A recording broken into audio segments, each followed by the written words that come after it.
Marina Carrère d'Ancos s'est récemment confiée au sujet de la maladie de Charcot dont souffre Antoine, son compagnon.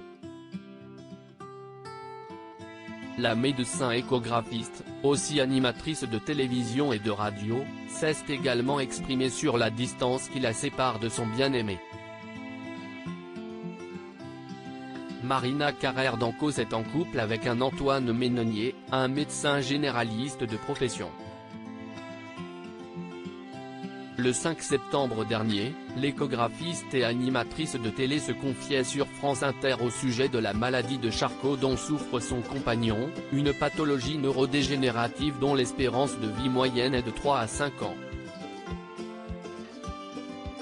L'animatrice du magazine de la santé proposera d'ailleurs le mardi 26 septembre prochain, sur France 5, un documentaire sur la fin de vie et le droit de mourir intitulé Fin de vie, pour que tu aies le choix.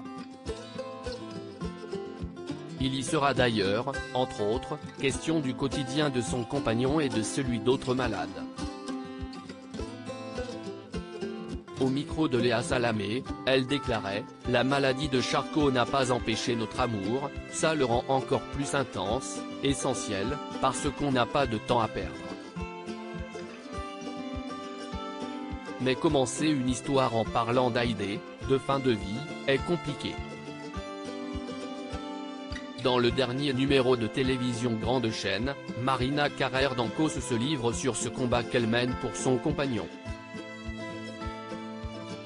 Sur cette belle histoire d'amour, Marina confie que ça semble un peu fou et décrit Antoine comme un mec très touchant et séduisant.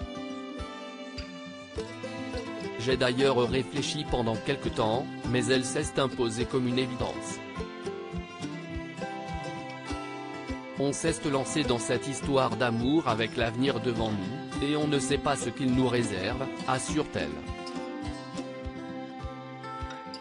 Et de poursuivre sur la distance qui les sépare puisqu'ils ne vivent pas sous le même toit. Nous nous voyons tous les 15 jours. Il vit au Pays Basque, tandis que moi, je travaille à Paris. On ne passe pas notre temps à penser qu'un jour la maladie sera plus forte, on la laisse de côté, insiste Marina Carrère d'Ancos. Avec son documentaire, cette dernière assure vouloir faire bouger les mentalités sur la fin de vie. Elle se souvient d'ailleurs de leur rencontre symbolique en mars 2022, quand nous nous sommes rencontrés, il venait me proposer de réaliser un documentaire sur la fin de vie. Atteint lui aussi de cette maladie, il voulait faire changer la loi française. À l'époque, le documentaire ne s'était pas fait, mais quand j'ai décidé d'en réaliser un, je lui ai demandé d'y participer. Et il a accepté. Je mène aussi ce combat pour lui.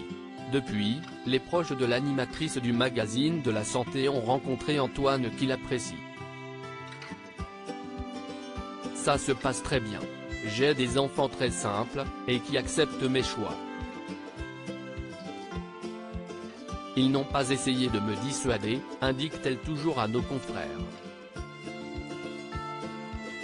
Le quotidien de la chroniqueuse est quelque peu compliqué ces derniers temps, notamment avec le décès, en août dernier de sa mère, l'historienne Hélène Carrère d'Ancos, première femme à la tête de l'Académie française et grande spécialiste de la Russie.